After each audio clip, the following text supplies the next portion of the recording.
Hello friends, welcome to my channel. இன்றைக்கி நம்ம சேனலில் என்ன பார்க்குறோம் அப்படின்னா, நான் வந்து நிலவாசலை பற்றி வீடியோ போட்டிருந்தேன். அதில் வந்து ஒரு சிஸ்டர் நிலவாசலுக்கு வந்து கோலம் போடுறத வந்து தனியாக ஒரு வீடியோவாக போடுங்க அப்படின்னு சொல்லியிருந்தாங்க.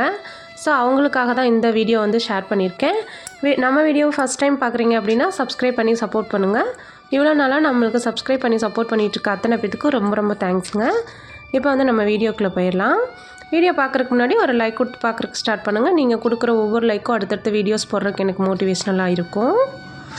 நான் வந்து இந்த மாதிரி அரிசி மாவு கோலம் வந்து ப்ரிப்பேர் பண்ணி வச்சுருக்கேன். இந்த அரிசி மாவு கோலம் எப்படி ப்ரிப்பேர் பண்ணது அப்படிங்கிறதுக்கான தனி வீடியோவும் கொடுத்துருக்கேன். வேணுங்கிறவங்க அந்த வீடியோவை வந்து செக் பண்ணி பாருங்கள். இப்போ வந்து இதில் நம்ம அரிசி மாவை எடுத்து எப்படி கோலம் போடுறது அப்படிங்கிறத வந்து பார்க்கலாம். ஒரு 4-5 உருண்டை வந்து எடுத்துக்கிறேன். அதை வந்து போட்டுட்டு லைட்டாக வந்து தண்ணி மட்டும் சேர்த்துக்கலாம். தண்ணி வந்து ரொம்ப தண்ணியாகவும் எடுத்துடக்கூடாது, ரொம்ப கெட்டியாகவும் எடுத்துடக்கூடாது. ஒரு அளவுக்கு வந்து நம்மளுக்கு கையில் அந்த இழுக்கிற அளவுக்கு இருந்தால் சரி. அந்த மாதிரி எடுத்துகிட்டு இந்த மாதிரி நம்ம மோதிர விரல்னால நம்ம அந்த கிளாத்தில் இருக்க துணியை வந்து நல்லா ப்ரெஸ் பண்ணி அமுத்தினோம் அப்படின்னா அதிலேருந்து நம்மளுக்கு வந்து மாவு வந்து விழுகும். அதை வச்சு நம்ம வேணுங்கிற டிசைன் வந்து போட்டுக்கலாம். இப்போ வந்து நம்ம வாசலில் கோலம் போடுறது எப்படி நம்மள்கிட்ட ஒரு பழக்கமாக வந்துச்சு அப்படிங்கிறத பற்றியும், நம்ம நிலவாசலில் கோலம் போடுறதுனால என்னென்ன நன்மைகள் அப்படிங்கிறத பற்றியும் இப்போ வந்து நம்ம தெரிஞ்சுக்கலாம். கோலம் போடுறது அப்படிங்கிறது நம்மளோட தமிழர் கலாச்சாரத்தில் ஒன்றாவே வந்து இருக்குது.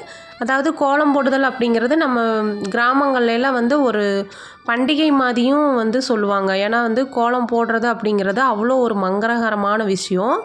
அது இல்லாமல் பெண்களுக்கு கோலம் போடுற பழக்கத்தை எதுக்காக முன்னோர்கள் கொண்டுட்டு வந்தாங்க அப்படின்னா, பெண்கள் வந்து குனிஞ்சு நிமிர்ந்து கோலம் போடுறதுனால அதை வந்து ஒரு ஆசனமாகவும் வந்து சொல்லியிருந்தாங்க. பெண்களுக்கு எந்தவித நோய்களும் வரக்கூடாது அப்படிங்கிறதுக்காகவும் பெண்களுக்கு வந்து கோலம் போடுற பழக்கத்தை வந்து கொண்டுட்டு வந்தாங்க. அதே மாதிரி வாசல் தெளித்து சாணமிட்டு கோலம் போடுவாங்க. வாசல் தெளித்து கோலம் போடுறது அப்படிங்கிறது எதுக்காக அப்படின்னா, ஒரு வீட்டில் மாடு வளர்க்குறாங்க அப்படின்னா அந்த மாடு வந்து நம்ம வீட்டில் இருக்கிறவங்களுக்கு என்னென்ன வியாதிகள் இருக்குது அப்படின்னு சொல்லிட்டு அந்த மோப்ப சக்தியினால் தெரிஞ்சுக்குவாங்களாமா. அதனால தான் வந்து மாடெல்லாம் வந்து மேய்க்கிறதுக்கு எடுத்துகிட்டு போகிறப்போ அந்த மாடுங்களுக்கு தெரியுமா, இப்போ வந்து நம்மளுக்கு ஏதாவது ஒரு வியாதிகள் இருக்குது அப்படின்னா அந்த மாட்டுகளுக்கு வந்து ஃபஸ்ட்டு நம்மளுக்கு தெரியாததுக்கு முன்னாடியே நம்ம வளர்க்குற மாடுகளுக்கு தெரிஞ்சிரும் அப்படின்னு வந்து சொல்லுவாங்க. அந்த மாடுகள் வந்து என்ன பண்ணுன்னா அந்த வியாதியை வந்து குணப்படுத்துறதுக்கான மூலிகைகளெல்லாம் வந்து தொலைவி சாப்பிடுமாமா. அப்படி வந்து அந்த மூலிகைகளை சாப்பிட்றனால நம்ம அது கொடுக்கக்கூடிய பாலை வந்து நம்ம குடிக்கிறனால நம்மளுக்கு அந்த வியாதிகள் குணமாகும் அப்படின்னு சொல்லுவாங்க. அதே மாதிரி அந்த மூலிகைகளை சாப்பிட்டு கழிவுகளாக போடுறது அந்த சாணத்தை வந்து பார்த்திங்கன்னா நம்ம வீட்டு வாசலில் தொளித்தோம் அப்படின்னா நம்ம வீட்டுக்கு வந்து எந்த ஒரு அதாவது இந்த விஷப்பூச்சிகள்லாம் சொல்லுவாங்க இல்லைங்களா, அந்த மாதிரி விஷப்பூச்சிகள்லாம் வந்து வீட்டுக்கு வராதுன்னு சொல்லுவாங்க. ஸோ அதனால தான் வந்து சாணம் தொளிக்கிற பழக்கம் நம்மளுக்கு கிட்ட வந்தது. அதே மாதிரி சாணம் தொளிக்கிறது சாணத்தில் வந்து மகாலட்சுமி குடியிருக்கிறதாகவும் சொல்லுவாங்க. அதனால் வந்து சாணம் தொளிக்கிறது அப்படிங்கிறது ஒரு மங்களகரமான ஒரு விஷயமாக கருதப்படுது. அதே மாதிரி சாணம் தொளித்து கோலம் போடுறப்ப பார்த்திங்க அப்படின்னா நம்ம வீடே வந்து மங்களகரமாக இருக்கும். அதே மாதிரி நம்ம கோலம் போடுறது அப்படிங்கிறது அரிசி மாவில் தான் மேக்ஸிமம் வந்து கோலம் போடணும். நம்ம வந்து இப்போ அரிசி மாவில் போட்டால் நம்மளுக்கு கரெக்டாக அந்த இழுக்கிறது வந்து வரமாட்டேங்குது அப்படிங்கிறனால தான் நம்ம வந்து கோலப்பொடியில் போடுறோம். கோலப்பொடி வந்து கொஞ்சமாக கலந்துக்கிட்டு அரிசி மாவு வந்து ஒரு 3/4 பங்கு எடுத்துக்கோங்க. கோல மாவு வந்து ஒரு 1/4 பங்கு எடுத்துக்கிட்டு நீங்கள் போட்டிங்க அப்படின்னா அதுவும் வந்து உங்களுக்கு கோலமும் நல்லா வரும், எறும்புகளும் சாப்பிட்ட மாதிரி இருக்கும். அதே மாதிரி நம்ம வந்து கோலம் போடுறது அரிசி மாவில் கோலம் போடுறது நம்ம எத்தனை எறும்புகள் சாப்பிடுதோ அத்தனை பேத்துக்கு வந்து அன்னதானம் செஞ்சது மாதிரி. அரிசி மாவில் நம்ம கோலம் போடுறது தானம் தர்மங்கள் செஞ்சதுக்கான பலன் வந்து நம்மளுக்கு கிடைக்கும். ஸோ வந்து அதனால தான் அரிசி மாவில் வந்து கோலம் போடுறதுக்கு முன்னோர்கள் கொண்டுட்டு வந்த ஒரு பழக்கம். அதே மாதிரி நம்ம போடுற அரிசி மாவில் இந்த கலர் இருக்குது பாருங்கள், அதாவது வெண்மை வந்து பிரம்மாவையும் அதில் நம்ம போடுற காவி கலர் வந்து சிவபெருமானையும் குறிக்குது. அதே மாதிரி நம்ம வந்து கோலம் போட்டு காவிப்பொடி கொடுத்து சாணத்தை வந்து பிள்ளையார் மாதிரி பிடிச்சி வச்சு அதில் பூ வைக்கிறோம் இல்லைங்களா, பூசணி பூ அது மாதிரிலாம் வைப்பாங்க, மார்கழி மாதத்தில் வைப்போம் இல்லைங்களா, அதெல்லாம் வந்து பார்த்திங்கன்னா மகாவிஷ்ணுவை வந்து குறிக்கிறதாகவும் சொல்லுவாங்க.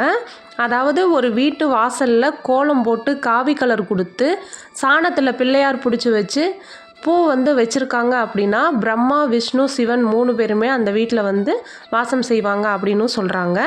அதே மாதிரி நம்ம வந்து வீட்டு வாசலில் வந்து இப்போ அப்பார்ட்மெண்ட்லாம் இருக்கும். அப்பார்ட்மெண்ட்டில் இருக்கிறவங்க எங்களால் போட முடியாது அப்படின்னு சொன்னீங்கன்னா, இந்த மாதிரி சின்ன நிலவாசல் உங்கள் வீட்டுக்கு முன்னாடி கண்டிப்பாக கதவு அப்படிங்கிறது ஒன்று இருக்கும். கதவுக்கு முன்னாடி இந்த மாதிரி படி இருந்தாலோ இல்லை சின்ன வாசலாக இருந்தாலோ இந்த மாதிரி அரிசி மாவில் வந்து நீங்கள் கோலம் போட்டு வீடை வந்து மங்களகரமாக வச்சுக்கிட்டீங்க அப்படின்னாலும் உங்கள் வீட்டுக்கு வந்து 3 தேவர்களும் வந்து வருவாங்க அப்படின்னு சொல்கிறாங்க. இந்த மாதிரி அரிசி மாவில் நம்ம வந்து கோலம் போடுறது வீட்டுக்கு வந்து ரொம்ப ரொம்ப மங்களகரத்தை கொடுக்கும். மகாலட்சுமி வந்து நம்ம கூப்பிடாமலேயே நம்ம வீட்டுக்கு வருவாங்க. ஒரு வீட்டோட தலையெழுத்து அப்படிங்கிறது அந்த வீட்டு நிலவாசலில் தான் இருக்குன்னு சொல்லுவாங்க. அதே மாதிரி நம்ம வீட்டோட பாசிட்டிவ் தேவதைகள் அந்த வீட்டு நிலவாசலில் தான் குடியிருப்பாங்கன்னு சொல்லுவாங்க. அதனால நம்ம வீட்டில் வந்து முடிஞ்ச அளவுக்கு எந்த ஒரு நெகட்டிவ் வார்த்தைகளும் பேச வேண்டாம். நெகட்டிவ் வார்த்தைகள் நீங்கள் பேசினாலும் சரி, பாசிட்டிவ் வார்த்தைகள் பேசினாலும் சரி, நம்ம வீட்டு வாசலில் நிலவாசலில் ஒரு சைடு பாசிட்டிவ் தேவதைகளும் ஒரு சைடு நெகட்டிவ் தேவதைகளும் குடியிருப்பாங்களாமா. நம்ம வந்து என்ன வார்த்தைகள் பேசுகிறோமோ, மங்களகரமாக நம்ம வார்த்தைகள் பேசுகிறோம் அப்படின்னா, நான் நல்லா இருக்கேன், என்னால் எதுவும் முடியும், கண்டிப்பாக என் வீட்டில் எல்லாமே நிறைஞ்சிருக்கும், இந்த மாதிரி நம்ம வார்த்தைகள் பேசினா பாசிட்டிவ் தேவதைகள் அப்படியே ஆகட்டும்னு சொல்லுவாங்களாமா. அதே மாதிரி நெகட்டிவ் தேவதைகள்னு உட்காந்துருப்பாங்க பார்த்தீங்களா, அவங்க வந்துட்டு நம்ம ஏதாவது என்னாலலாம் ஒன்றுமே முடியல, நான் வந்து இருக்கிறதே வேஸ்ட்டு, ஏதோ இருக்கேன், அந்த மாதிரி நம்ம வந்து நெகட்டிவ் வார்த்தைகள் பேசினா அவங்களும் அப்படியே ஆகட்டும்னு சொல்லிடுவாங்களாம். ஸோ அதனால தான் எண்ணம் போல் வாழ்க்கை அப்படின்னு சொல்லுவாங்க. முடிஞ்ச அளவுக்கு நம்ம வந்து நெகட்டிவ் வார்த்தைகளை வந்து ஸ்கிப் பண்ணிவிட்டு பாசிட்டிவ் வார்த்தைகள் வந்து பேசுகிறதுக்காக நம்ம வந்து முயற்சி எடுப்போம். இப்போ வந்து நம்ம நிலவாசல்லாம் வந்து கோலம் போட்டாச்சு.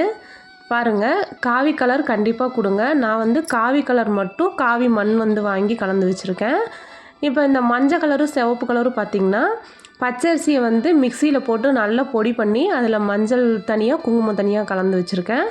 இந்த மாதிரி வந்து வைக்கிறப்ப அரிசி மாவில் வந்து மஞ்சள் குங்குமம் கலந்து வைக்கிறப்போ எறும்புகள் வந்து அதிகமாகவே சாப்பிடும். இந்த காவி பொடி மட்டும் எனக்கு அந்த காவி கலர் வாங்கி கலந்துட்டு அதில் போடுறது அந்த கலர் வந்து பிரைட்டாக இல்லை. அதனால் வந்து எனக்கு அது வந்து பிடிக்காதனால நான் இந்த செம்மண் கலரவே வந்து போட்டுக்கிறேன். இந்த மாதிரி நிலவாசல் நம்ம வீட்டில் வந்து எப்போவுமே மங்களகரமாக இருக்கிற மாதிரி பார்த்துக்கணும். அதே மாதிரி வீட்டுக்கு முன்னாடி உருளி எதுக்காக வைக்கிறோம், உருளிக்கான மகத்துவம் என்ன அப்படிங்கிறதையும் வந்து தனி வீடியோவாக ஷேர் பண்ணியிருக்கேன். அந்த வீடியோவோட லிங்க்கையும் வீடியோவோட எண்டு ஸ்க்ரீன் பட்டனில் வந்து கொடுக்குறேன். வேணுங்கிறவங்க செக் பண்ணி பார்த்துக்கோங்க. இப்போ பாருங்கள், கோலம் காஞ்சதுக்கப்புறம் ரொம்ப ரொம்ப அழகாக இருக்கும், நல்லா பிரைட்டாகவும் இருக்கும். உங்களுக்கு நான் இந்த கோலம் மாவு வந்து தனி வீடியோ போட்டப்போ ஒரு சிஸ்டர் வந்து எனக்கு தெரிஞ்சவங்க தான், அவங்க வந்து என்கிட்ட கேட்டிருந்தாங்க, நாங்களாம் வந்து வேலைக்கு போகிறனால எங்களால் இதை ப்ரிப்பேர் பண்ண முடியல, எங்களுக்கு ப்ரிப்பேர் பண்ணி தருவியாப்பா அப்படிங்கிற மாதிரி கேட்டிருந்தாங்க. ஸோ வந்து அவங்களுக்கு நான் ப்ரிப்பேர் பண்ணி கொடுத்தேன். அவங்க வந்து அவங்கக்கிட்ட வேலை செய்கிறவங்க எல்லாத்திட்டையுமே சொல்லி எனக்கு வந்து மொத்தமாக வந்து ஒரு 2 கிலோ ஆர்டர் கொடுத்துருந்தாங்க. 2 கிலோவும் நான் பண்ணி கொடுத்தேன். உண்மையிலே எனக்கு இது வந்து ரொம்ப ஹாப்பியாக இருந்தது. இதை வந்து எனக்கு ஒரு பிஸ்னஸ் மாதிரி எனக்கு ஒரு வருமானத்தை கொடுத்தனால ரொம்ப ரொம்ப சந்தோஷமாக இருக்குது. சரி, நம்ம இதவே வந்து ஒரு பிஸ்னஸ் மாதிரி ஸ்டார்ட் பண்ணலாம் அப்படின்னு நினச்சிட்ருக்கேன். ஸோ வந்து உங்களுக்கு யாருக்காவது இந்த மாதிரி அரிசி மாவு கோலம் நான் கூடிய சீக்கிரம் நம்மளோட பாக்ஸ் எப்படி இருக்கும் அப்படிங்கிறதெல்லாம் வந்து உங்களுக்கு நான் வீடியோவில் ஷேர் பண்ணுறேன். சப்போஸ் உங்களுக்கு முன்னாடியே வேணும் அப்படின்னு கேட்டிங்கனாலும் உங்களுக்கும் வந்துட்டு நான் ப்ரிப்பேர் பண்ணி கொடுக்குறேன். ஆனால் வந்து ப்ரிப்பேர் பண்ணுறதுக்கு எனக்கு கொஞ்சம் டைம் ஆகும், ஒரு 2 to 3 days ஆகும்.